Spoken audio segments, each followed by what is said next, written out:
Welcome back, and in this segment we will be discussing the various sessions of the monthly youth conference that takes place in various governorates in Egypt, and we will be talking about the importance of youth empowerment on all domains and in all fields. And we're joined in the studio by Mr. Youssef Wardany, and he is assistant to the Minister of Youth and Sports, as well as Dr. Anan Magdy, and she's a lecturer as well as member of the Presidential Program for Youth Development. She's also one of the first batch graduates. Good morning. Good morning. And let me start with you, because you are a lecturer. You are in direct contact with the youth, actually, and this is the most important part. So you can tell us more about how do the youth, how do the new generation see the importance of this gathering or this meeting taking place on a monthly basis with the president? Okay, first, if we are talking about the young people in Egypt, we have to think, how they see the future, how they see the problems we're facing in Egypt. Well, at the first step, they're actually not aware how the decisions are taken, how they are made by the decision makers. Basically, for me, before being part of the PLP or the Presidential Leadership Program, Egypt for me was just what is presented in media, what is presented or said around me through my relatives, through parents, through friends. And actually I wasn't that aware how is the problems, what are the challenges that we're facing on Earth. So the young people need to really understand what are the challenges, to get involved in the process itself, how we take the decision, how things are organized, what are the priorities, are we on the right track or not? So basically such conferences are a wonderful and, let's say, a serious step that the government has taken to get young people involved, to have some kind of discussion. They exchange information, they do express themselves and communicate how they are worried about the future. Maybe also to take them the information from the source. Exactly. Because definitely you will be biased, because maybe the parents, they have their own points of view, the mates, of course it will differ from one person to the other. It's a direct channel between the youth, the young people who are concerned about their future in Egypt, they are planning for their own future, and as well as letting them communicate how they see their problems, what are their concerns about the future, and how they see the decision makers, positively or negatively, or maybe being ignorant about what is happening on Earth. So it's a wonderful experience, and again, a direct channel for them to get involved, to express themselves, and to know exactly how to contribute to the community. Mr. Youssef, what about the role of the Ministry of Youth and Sports in terms of the empowerment of youth and supporting them and enhancing their leadership skills?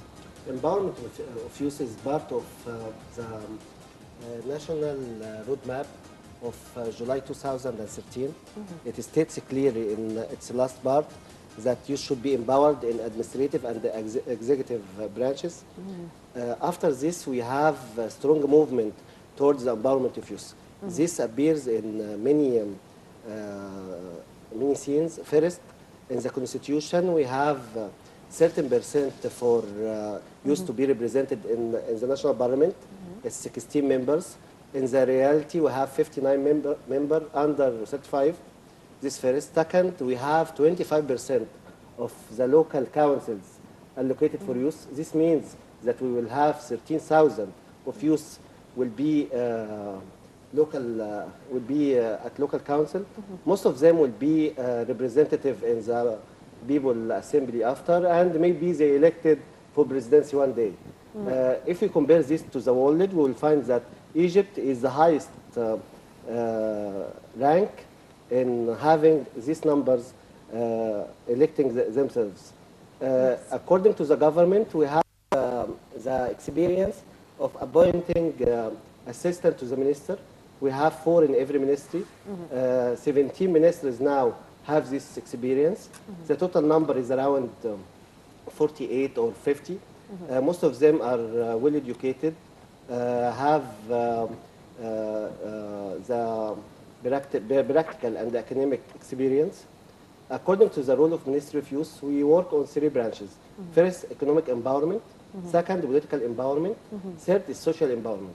Through our vast branches or youth centers in the government, in the governorates, we have 4,000 youth centers. Most of them are under development now, and we witness a strong movement to work on them. Talking about, again, the youth in general, I'm talking about the awareness, because you mentioned the most important part, the awareness of the young people of all what is going on around, because when I'm inside the circle, it's completely different when I'm outside, when it comes to the decisions, actually. Exactly. So in the past or in private universities, and I'm sure that you know this, of course, that there are many models, the UN model, the Arab League, and even in private schools, so that you're building a character, you're building the personalities since an early age. So he understands what is the parliament, what is UN, what is all this about. So how far can we apply this? And there were talks actually about this important point, because we need it when it comes to the young people in general, even in high school. Again, as you said, it's about visualizing and practicing how to make a decision. Basically, at school, we have to get some knowledge about how to critically think about issues around you, about your life, about who you are. Problem-solving skills as well. The children should be practicing such thought, this kind of intellect, how we have developed this. And actually, through models, as you said, we develop this kind of decisive character, who can analyze, who can see problems, who can actually analyze the problem, what are the causes, the effects, how to propose a doable solution for it. So again, for the models, we had this kind of model for the Egyptian government model at the PLP. And we actually simulated the ministers. I myself, I was simulating the culture minister.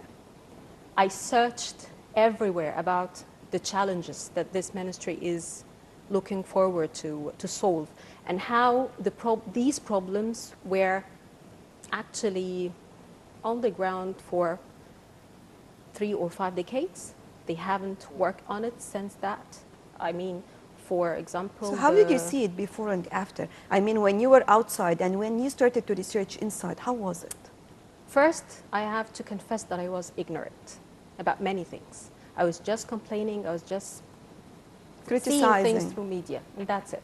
Number 2, I built on my analytical skills.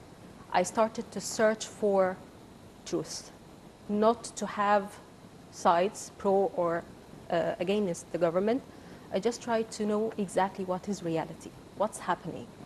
Are we a little bit pushing things forward, or reality is that bad? Basically, we're honestly in Egypt, we do have a lot of challenges that we are a little bit ignorant how to solve it, where to start. Is it education? Is it economy? Is it culture? What about politics? How about the change management plans? There is a lot of intertwined, problems and lines that we have to work in parallel lines to solve it out. So again, it's about awareness, it's about where to start, it's about research. We have to research through different sources to find and to collect the puzzle, and by the end, to have this collective and holistic point of view about the actions and about reality. So, Mr. Youssef, you talked earlier in the episode about the role of the Ministry of Youth and Sports in general. Now, I'd like you to tell us more about the contributions or the participation of the ministry in the monthly conferences, the role of it, which part of the organization or the activities you're involved with as a Ministry of Youth and Sports. Yeah, first, we have strong collaboration with the presidency in organizing Sharm el-Sheikh conference and the 2 monthly conferences after Sharm el-Sheikh. The first one in El Masa in Cairo, second one in Aswan, and we have also a role in organizing the Governorate Conference at Kafr Sheikh. Our main contribution is nominating the youth to participate, and we put a certain plan to represent most of youth exist in Egypt. First, we collaborated with the universities, with the political parties, with the non-governmental organization, with syndicates, with research think tanks, and we have a lot of meetings with them in order to nominate the most educated and representable youth to attend these conferences. So this is our first role. Second, we organized in 2016 the National Dialogue for Youth.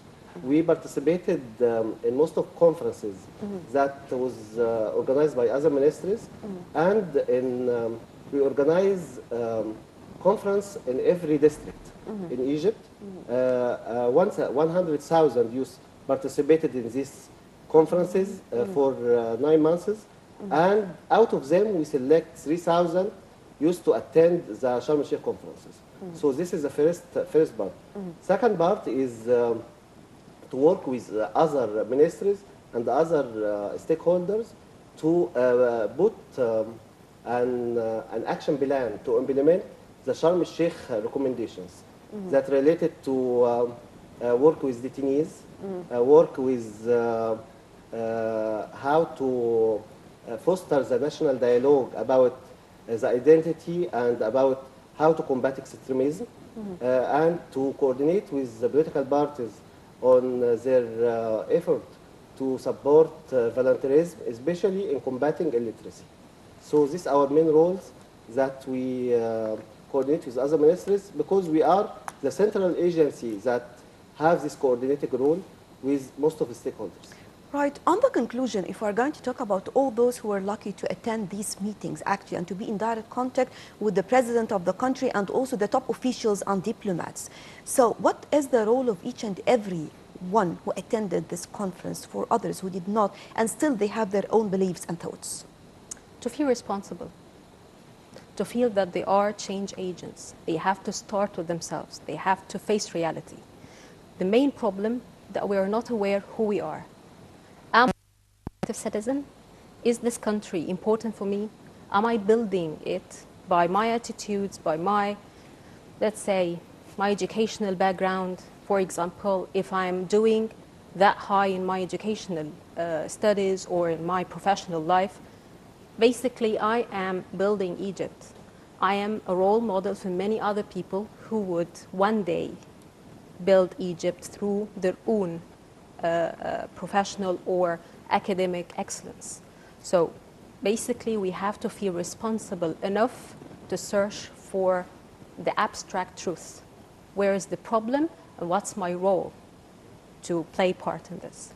Well, I'd like to thank you very much, Mr. Youssef Wardany, the Assistant of the Minister of Youth and Sports, as well as the lecturer Anan Magdy, also the member of the Presidential Leadership Program. Thank you very much for Thank you. Thank you. Thank you.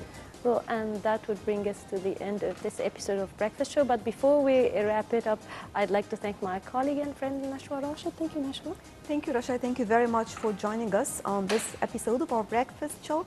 And remember to join us again tomorrow, same time, for more on our show.